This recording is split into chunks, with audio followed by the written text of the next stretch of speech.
ട്രെയിനിൽ സുരക്ഷ വർദ്ധിപ്പിക്കുമെന്ന റെയിൽവേയുടെ പ്രഖ്യാപനങ്ങളിൽ തുടർനടപടിയില്ലെന്ന് ഞങ്ങളുടെ ബ്യൂറോ റിപ്പോർട്ട് ചെയ്യുന്നു. കാര്യക്ഷമമായ പരിശോധനകളില്ലാതെയാണ് യാത്രക്കാർ പലപ്പോഴും റെയിൽവേ സ്റ്റേഷനുകളിലേക്ക് പ്രവേശിക്കുന്നത്.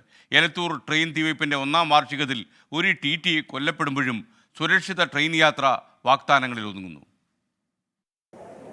നമ്മളിപ്പോൾ ഉള്ളത് കോഴിക്കോട് റെയിൽവേ സ്റ്റേഷനിലെ പ്രധാന കവാടത്തിലാണ്.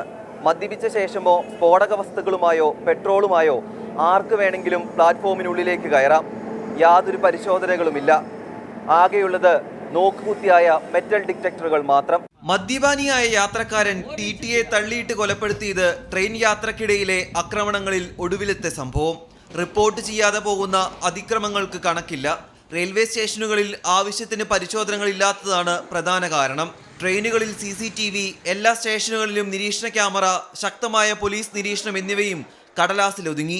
റെയിൽവേ സ്റ്റേഷനിൽ കണക്കിന് പ്ലാറ്റ്ഫോം ടിക്കറ്റ് എടുക്കാത്തവർക്ക് വേലി ടിക്കറ്റിൽ അവർക്ക് കടക്കാൻ പറ്റില്ലായിരുന്നു. ഇപ്പോൾ കാലത്ത് റെയിൽവേ ജീവനക്കാരെ കുറയ്ക്കുക ചെയ്തിരിക്കുന്നത്. അതിൻ്റെ പേരിൽ അത്തരം പരിശോധന നടക്കുന്നില്ല. ഇത് നടക്കാത്തൊരു കാര്യമല്ല. ഇവിടെ ബാഗേജ് എക്സ്റേ മെഷീൻ ഉണ്ട്, ബോംബ് ഡിറ്റക്ടർ ഉണ്ട്, ഡോഗ് സ്ക്വാഡൊക്കെ ഉണ്ട്. അതൊന്നും ഇപ്പോൾ പ്രവർത്തിക്കുന്നില്ല.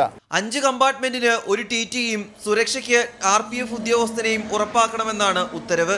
എന്നാൽ ദീർഘദൂര ട്രെയിനുകളിൽ പോലും ഇതുണ്ടാകാറില്ല. അങ്ങനെ ഉണ്ടായാൽ ജോലിക്കിടെ വിനോദിന് ജീവൻ നഷ്ടമാകില്ലായിരുന്നു. ഞങ്ങളൊക്കെ നല്ല ഭയാണ്. ഇപ്പോൾ പോലീസ് കണ്ടപ്പോൾ ഒരു സമാധാനമുണ്ട്.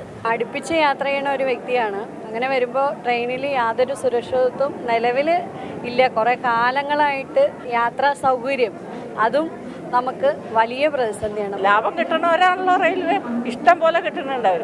പക്ഷെ ജനങ്ങൾക്ക് വേണ്ടി ചെയ്യണത് കുറച്ച്. ഏറ്റവും കൂടുതൽ സദേൺ റെയിൽവേയിൽ നിന്നാണ് റെയിൽവേക്ക് പണം കിട്ടുന്നത്. പക്ഷേ ഏറ്റവും കുറവ് സൗകര്യമുള്ള ട്രെയിനുകൾ സദേൺ ഇന്ത്യയിലേക്കാണ് വരുന്നത്. ഭയരഹിതമായ ട്രെയിൻ യാത്രയ്ക്ക് ഇനി എത്ര കാലം കാത്തിരിക്കണം? ഇനി ഒരു അപകടത്തിന് മുമ്പ് നടപടി ഉണ്ടാകുമോ? അവശേഷിക്കുന്ന ചോദ്യങ്ങൾ അനവധിയാണ്. മുനീഫ് തിരൂരിനൊപ്പം രാഹുൽ സുരേഷ്, 24 കോഴിക്കോട്. ലോകത്തെവിടെയായാലും ഏത് സമയത്തും 24 വാർത്തകളും ഓഗ്മെന്റഡ് റിയാലിറ്റി പാക്കേജുകളും എക്സ്പ്ലെയിനറുകളും വിശദമായി കാണാൻ ഞങ്ങളുടെ YouTube ചാനൽ നിങ്ങൾക്ക് സബ്സ്ക്രൈബ് ചെയ്യാം.